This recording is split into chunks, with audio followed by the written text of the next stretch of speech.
Welcome back to Sonic Speed Reading and the fourth and final installment of the Fang miniseries. Got all these in a playlist if you want to catch up, or even better, read the book for yourself and partake in the after summary conversation, which will be a little bit meatier since we are coming to the proper conclusion. Whatever the case, we are hopping right into it right after a quick word from today's sponsor. Today's video is brought to you by Surfshark. Look, if you're online, you need a VPN. And, I mean, you are online right now. Hope that's not a spoiler for you. And Surfshark is a well-known name for a reason. They're going to keep your data encrypted and safe. That includes passwords, credit card numbers, your location, and all sorts of shame you probably don't want anybody else to see. You'll stay safe on public Wi-Fi, get past geo-blocked sites. Oh, and yeah, that's always a fun perk. They'll change up your computer's location to anywhere you see fit. That doesn't only keep you safe online, but that gives you access to your favorite streaming services offerings in different countries. Because yes, it is country specific, and with how many streaming services are out there now, you probably want to get on top of this. You're basically saving a bundle while getting a ton of new libraries at your disposal. On top of that, one Surfshark account can be used on an unlimited amount of devices, including phones, PCs, consoles, smart TVs, and more. And gives you malware blockers, 24/7 support, two-factor authentication as an option, and it's all super easy to use. You just download it, click a location, and you're good to go. And on top of all that, it's cheap, and made even cheaper if you use my offer code GameApologist. You can use that on their website or just click the link in my description to get 4 months of Surfshark for free on top of your order. Thank you again to Surfshark for the support, and let's get back to the video. The final chapter picks up right where we left off. Fang, Bean, and Bark are surrounded by the Hard Boiled Heavies, ready to attack. And just because I love upsetting folks who hate that I reference Archie Sonic, because how dare I? It's not like I've been reading Sonic comics my whole life or anything. But the splash page does remind me of the cover of issue 1 of the Archie series. It's not one for one by any means, and no, it's probably not any kind of a reference. This is a very common scenario. As much as it reminds me of Archie Sonic, it probably reminds me more of some old Ninja Turtle art. Anyway, yes, sorry for the nostalgia, how dare I feel things. Heavy King demands that Fang hands over the Warp Topaz, saying it'd be a shame for it to get destroyed while the Hoodlums get vaporized, which, well, he is a robot, probably not realizing it's not smart to reveal a potential strength in negotiating for the Hoodlums, but Fang doesn't really bother to do anything with that either, instead telling the boys to just make a break for it, and, well, they do just that. They run for their lives while Fang calls for the Marvelous Queen. Bean gets a cute dig on the name of his ride, and the robots throw all manner of weapons at them. And while they run, the Heavy Rider closes the gap, but Bark decides to do something about it, taking a stand and holding his ground. And, well, holding the rider as well, after it misses a strike on the bear, the heavy ball and chain swinging right past Bark's head, who latches on to the chain and frees the rider from its Motobug steed, showing how little the word heavy matters when compared to the strength of a polar bear. And in one swift motion, the heavy rider is slammed against the wall and taken out of the fight, giving the other heavies a moment of pause. But the king isn't swayed. He tells the remaining 3 to continue on after Fang and Bean, but the king himself will take on Bark. Now, that's not a fight I was ever personally asking for, but I'm not disappointed. This is a pretty cool matchup against 2 overlooked but very powerful characters. The Heavy King is, for all intents and purposes, the canon version of Metal Robotnik from the OVA, and has shown to be a powerful enemy, having faced off against Knuckles at the end of the Echidna's campaign in Mania, and that's not even mentioning the super fight in the final battle of that game, or facing off against the entire classic crew in the 30th anniversary special. Now, granted, every single one of those times he had some sort of emerald boost. To my knowledge, this is the first time we've seen the Heavy King take on anyone with his own power, which should still be a fairly substantial battle simply from the way this franchise has portrayed him. It's going to be a rough battle for Bark, but to the bear's credit, he's known for his strength and he's known to brawl, because the only Sonic game he properly showed up in was a Sonic fighting game, and the only other place he showed up in the world of gaming was in another fighting game. Bark can hold his own, but that's enough geeking out. With these two crews split, so is the attention of the comic, as we now follow Fang and Bean, with the remaining heavies on their heels. But things are going to be split even further, as Bean throws a bomb behind him, not noticing Fang turning a corner, and then is instead tricked to go down a dead end by the heavy magician. A trick that she, yes, the magician is a she, used in her boss fight in Sonic Mania, which was the first cameo we got of the Hoodlums in the games for quite a long time. So hey, there you go, another game Bark was in. Sorry if anyone was keeping track of that. I was hoping they were going to do something like this with the magician, so glad to see it here. Very clever usage of that power. But yeah, Bean is now trapped by David Copperfield and the Popo, and Fang is caught off guard by the Teenage Mutant Ninja Egg, who freezes him, and oh no, looks like everyone's in trouble. Triple trouble.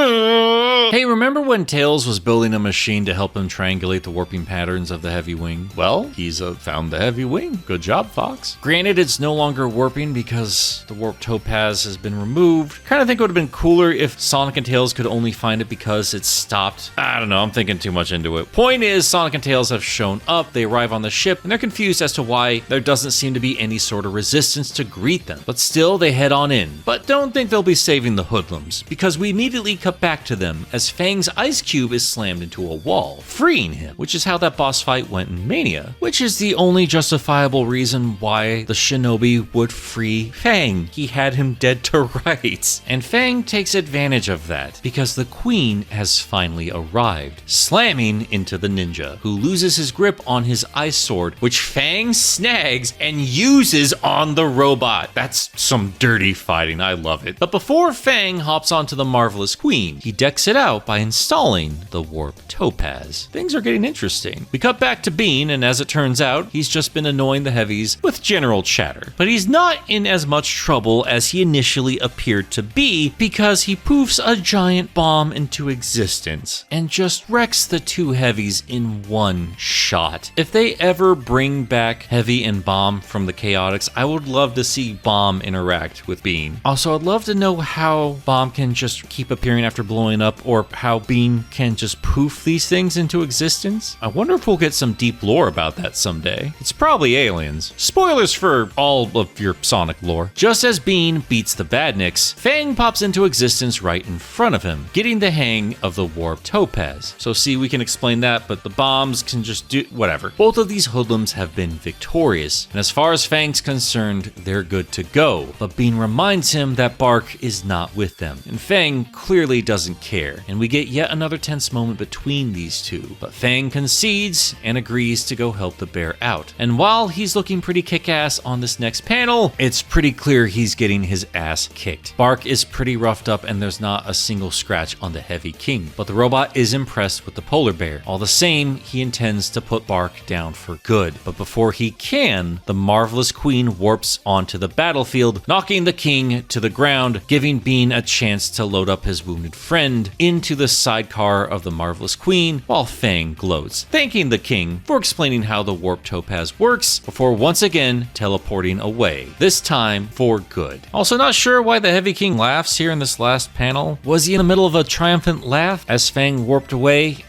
Whatever, I'm overthinking it. Anyway, before HK can really do anything about Fang, he's got to deal with Sonic and Tails, who have arrived at the reactor with zero resistance, and aboard Sonic is at his limit as he proceeds to wreck the place, which does finally grab the attention of the remaining robots on board. But unfortunately for them, it's too little too late. The Hoodlums have already done most of the damage, and the arrival of Sonic was just too much. And the Heavy Wing falls into the ocean below. The heroic duo head off. Eggman tells off his heavies, leaving their fate a little up in the air, and we catch back up to the Hoodlums. While Fang is quite satisfied leaving behind the hunt for the 8th Emerald, since his ride got quite the upgrade, Bean and Bark are at their limit, having gone on a wild goose chase for an ungrateful leader who nearly got them killed time and again. They take the sidecars and head off on their own. But before things completely wrap up, Eggman calls up Fang to touch base, confirming the heavies did indeed go rogue and the 8th Emerald is nothing more than a rumor, leaving out, of course, the pretty crucial detail of the existence of the warp topaz, just as the heavies did. Eggman doesn't quite believe save Fang in terms of giving him the whole story, but he can't be bothered. He's already on to his next conquest, and he wants to hire Fang to help him out. And that, of course, leads to the events of Sonic Superstars. And that, my friends, brings us to the end of the Fang the Hunter miniseries. And it was, ultimately and unsurprisingly, yet another Sonic Superstars prequel story. Except this one was stretched out for 4 months and long after the fan base has moved on from the game. I mean, I like Superstars just fine, but yeah, the fan base has not taken well to Superstars overall. And in turn, I can't imagine people were hyped for more content directly related to it. IHOP and comics just won't turn around opinions or improve sales. I'm sorry, Sega. I did notice in the letter section that fans were asking for Trip's inclusion in the comics, and the staff says that they hope that they can give Trip her comic debut down the road. But technically, she already did that because, as I just alluded to, there is another, albeit much shorter, Superstars prequel story starring Fang, where we see the hunter arrive on the island, have a quick tussle with a giant Flicky, and meeting Trip for the first time. Now, this was before her full reveal, and with hindsight, I'm still not sure why they hyped that up as much as they did, but hey, the bucket helmet was cute, and more importantly, technically, we do have Trip in official comic form, so that's pretty cool. But while I did overall enjoy the Fang miniseries, I do have to wonder if we needed this much Fang. Like, did the short comic do well enough to warrant this miniseries? I assume this was planned in advance a long time ago, but I don't know, this feels needlessly stretched out. I know I've said that quite a few times when it comes to IDW Sonic, and I have sung the praises of the classic era stories. I mean, I did declare Seasons of Chaos one of the most perfect Sonic comics I have ever experienced, and in a lot of ways, this is just more of that. But this Fang series is both too much and too little at the same time. I'll do my best to make sense of that. Like I said, there's a lot I really like here, and we will break that down shortly, but I want to get some of the negatives out of the way first. Like I've also said before, I'd be very happy for more stories like Seasons of Chaos, or more stories in the classic era. But I feel like that 30th anniversary comic worked as well as it did because it was a special celebration issue. Yes, it was extra long, but it got a lot done in that one comic, and then we carried on with our merry way. And the following specials for Amy and Tails, while not quite as grand as Seasons of Chaos, were again one and done, and we carried on with our lives. It didn't interrupt the main series, it didn't stretch on for months, it was just a pleasant little story. That's why so many comedies work in episodic format, with things returning to the status quo by the time you reach the final page. Don't get me wrong, there's continuity for sure, but it's not the priority. And really, not that much has changed by the time things have wrapped up. Now, like a lot of other IDW Sonic stories, the Fang story will work just fine in graphic novel format, which this obviously was written for. But with the mainline book stopped completely for 4 months after having an arc that's essentially a bunch of one-off stories all released alongside a bunch of seasonal one-off story specials, I have to wonder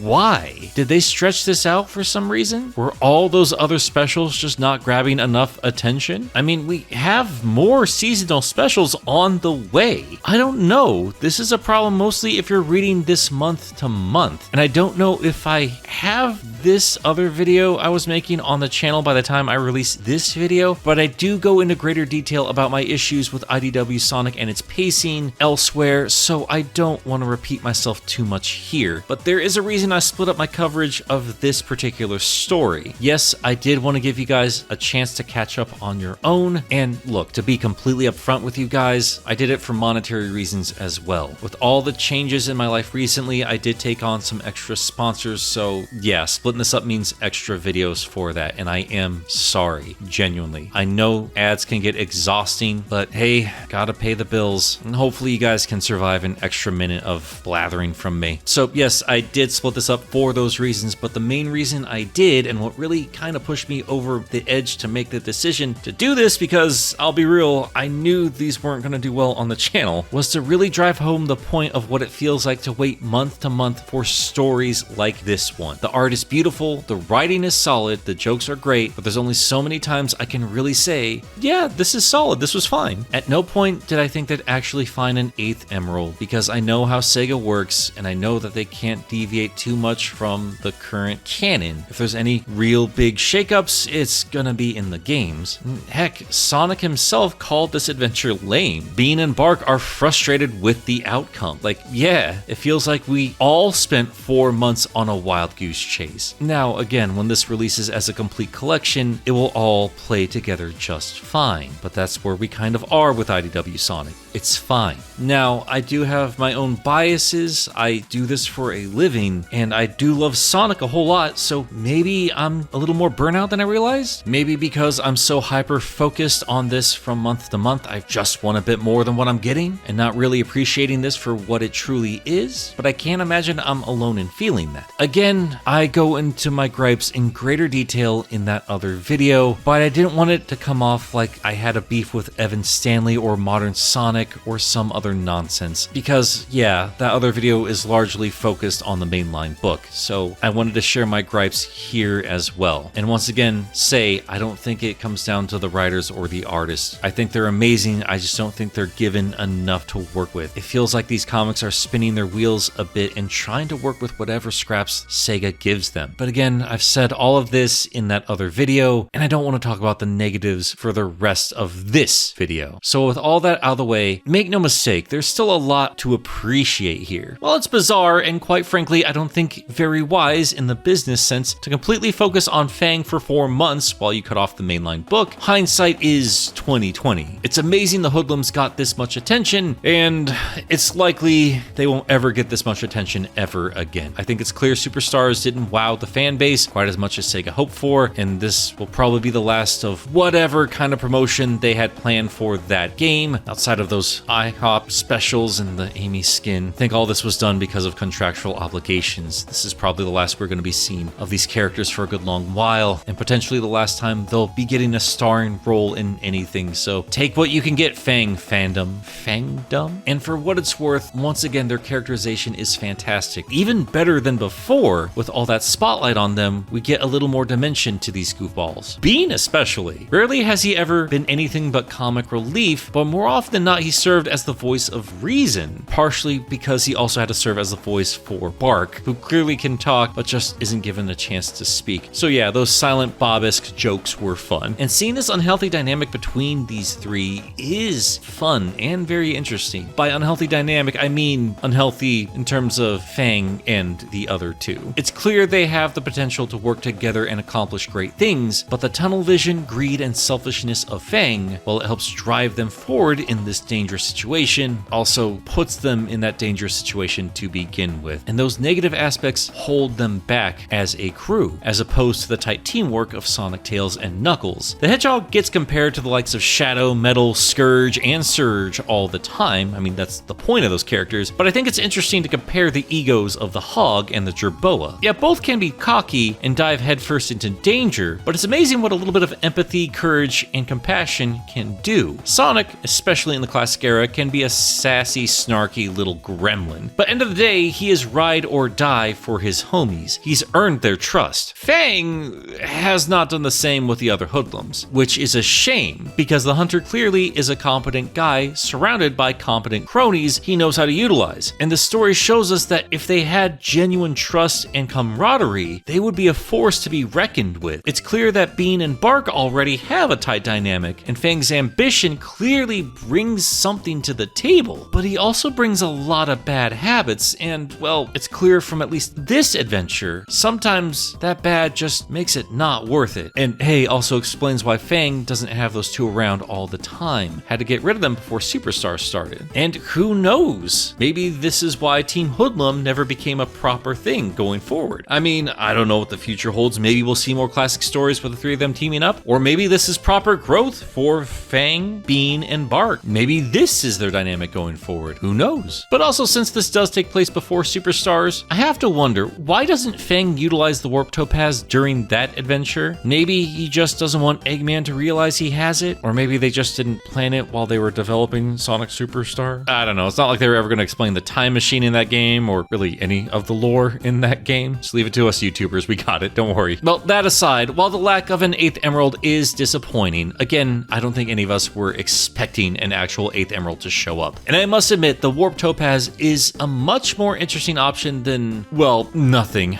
I was expecting a fake emerald or some nonsense like that. I have had problems with the topaz in the past, basically because it seemed to just appear out of nowhere, and I thought I'd grow sick of seeing it more and more often as it showed up, but honestly, my intrigue has been reignited because it's showing up in the classic era, making the topaz our first connecting piece between classic and modern eras, at least in terms of IDW. Like the Sonic-born characters, this comic-born gem seems to get a little more going on with it than what is allowed with the emeralds, at least again with the comics. Up to this point, all we knew about it was that Starline found it in a cave and called it the Warp Topaz. But here, it seems that Heavy King named it exactly that, and also found it in a cave. And by the end of the story, it doesn't end up back in a cave. It ends up in the hands of Fang. Now, this could imply some really interesting things in the future. How does Fang eventually lose it? Does he run in with Starline down the road? Did the platypus get the name Warp Topaz from Fang? Was he potentially lying about how he obtained it? That seems unlikely considering the 900th adventure, showing us a swirly cave where Starline left his mark. Maybe the topaz always inevitably ends up back in that cave, no matter where it teleports off to in between. Now, this is all potentially just hopeful thinking, because we also have to consider the 30th anniversary comic ended with all the characters going off with a different emerald, but, well, that didn't really lead anywhere. There's a strong likelihood that exact same thing happens here. In this very story, Fang mentions that the Hoodlums lost the emerald they were holding on to. There's a likely chance that Fang loses the Warp Topaz off screen and just passively mentions it the next time he shows up in a classic era story. Who knows? Knuckles is gonna be getting a comic at some point this year for his anniversary. That could just be the most of it. The topaz showing up here, serving as nothing more than a simple connecting piece between these two eras to tell hardcore fans who look way too deeply into the stuff that yes, indeed, classic and modern are in the same timeline. Please stop worrying about the split timeline theory. Sorry about all that. Sorry about Sonic Forces. But little by little, things are changing in the house of Sonic. A bit too slowly for a lot of us, but change is happening all the same, and as I keep expressing, hopefully this serves as a hint for bigger things to come. But if it's nothing more than a quick little, oh hey, I know that thing from that other thing, well, I've kinda come to expect that from this book at this point. Who knows, all we can do is speculate. It's not like Sonic comics are going anywhere. At least I hope they aren't. So I'm looking forward to seeing what the future holds. As for the rest of this book, again, overall, I did enjoy it. I always enjoy this stuff, no matter how much negativity it seems like I'm piling on these days. I promise you guys, I do genuinely enjoy this stuff. I just kind of want to see them pump the gas a little bit. Rev up that engine. Let's move a little bit quicker. Still have to take a moment to appreciate this story for what it is. This is an entire 4 issues dedicated to the Hoodlums, characters we hadn't seen for a very long time. This might be the only chance we get to see them in this particular dynamic, get to see this deeply into their relationships. And it was kind of fun seeing Sonic and Tails in cameo roles, and weirdly enough always being a step behind the Hoodlums. It was really cute how they teased how close Eggman and Sonic and Tails were to seeing the Warp Topaz much earlier on in their lives than we initially realized. That kind of stuff is fun. It is ultimately a little bit of padding. We probably could have had this entire comic without them ever showing up and it would have been just fine. And while it was funny seeing Fang become less and less confident in the 8th Emerald as he had to repeat it, we still had to see that same conversation happen 3 separate times in this story. I don't know. This was a fun way to wrap up a couple of weird inconsistencies in actual Sonic video games because the Chaos Emeralds were so inconsistent in the early days. And it's fun to see this book address that directly and treat it as non-canon within the canon. That's kind of cute. These characters were younger, they didn't know a whole lot about the emeralds, so a whole lot of speculation was bound to happen. And hey, the Warp Topaz even existing here, along with the Phantom Ruby, does at least tell us, alien or not, this world does have a lot of interesting glowing gems hiding out there. And there's always potential for more crazy things down the road. So yeah, loved all the fun references. I love, once again, how they bring in these weird, obscure things, following some weird, obscure characters, and tying it into the grand overall Sonic canon. Despite my misgivings with it here and there, for what this is, it's a lot of fun. My problems mostly come from comic distribution more than it comes from this story itself. As it stands on its own, if you're a fan of Fang, you need to read this. If you're a fan of the classic era style storytelling Ian Flynn McFarlane does in IDW, yeah, you'll also enjoy this. Just probably wouldn't wait book to book to pick it up. I'd wait for the graphic novel or collected edition, whatever they call it. Also, almost forgot, I think one of the alternate covers was the first official one done by Tyler McGrath. I've been following his stuff on Twitter forever. Amazing artist. And once again, one final time, I have to say, I have zero beef or problem or issue with anyone who's making the comic book. So please don't take that idea away from this analysis. That's not the point of it. I keep saying it, and I'll say it once again. I think this is the best group of people to ever work on any Sonic comic in the history of Sonic comics. Just, yeah, I wanted to kind of figure out what they're doing with IDW Sonic. I think this was great for kids, but for older fans, or at least for me specifically, I'd prefer these fun episodic stories within the classic era and make those the specials. Make this instead of that seasonal stuff. Heck, maybe even do this as the annual instead of what you guys do already. All that other stuff is fine, and again, we do occasionally need some downtime with the modern era characters, but I just want them to get back to some more engaging serialized stuff in the mainline book. And either way, sort out your release schedule, IDW. But yeah, those are all of my thoughts. I'm just kind of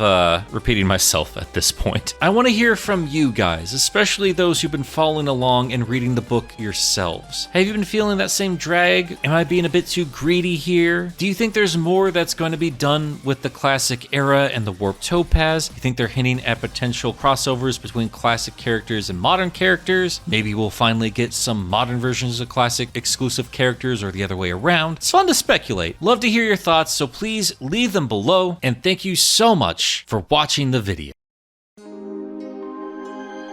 Before we head out, I have to thank the amazing folks who help support this channel. If you'd like to pitch in, I do have a Patreon link in the description. And to all my current patrons, I'd love to hear some feedback. I'd love to know what we can do to expand on Patreon itself, because yeah, it's time for Nick to get back on the horse and provide some fun extra content. And for those of you who'd rather do YouTube memberships, let me know about that. I've been kind of considering that. Regardless, if you're here at the end of the video, thank you so much. But I want to give an extra special thank you to these fine folks here. Kyle Winter, Cyrus the Skeptic, Joseph Duncan Sonic 2 Blue, Josh Strider, Casey the Jerboa, Trey Nobles, Hatsworth, Tiny Jericho, Ginger Bob, Jack of All Spades, Tristan Trapp, Meekers, Dun Dun, Quote, Resident Fanboy, Miles the Prower, Singer J199, Sam Webster, Fish Flop, Lucas Lipker, The Bad Pal, Jonathan Dobbs, and congrats Jonathan. I'm so excited to see your handiwork in an upcoming IDW issue. Clover Chats, Chad, Hyper Mecha SP, Cecil the Glade, The Dark Neon, Stefan Placonica, 3 Monic, Graham J. Hall, Lenny X, Wayne is Boss, Letteric, David 20 Covers, and remember, CG Forever, Kaylee Ann Williams, The Lumberjack, Trash Baphomet, Enerjack 5, Grayson Conager, Xerxes the Renegade Jin, Ken K, Ven 101, Paxton Bisbee, Sindarin 7,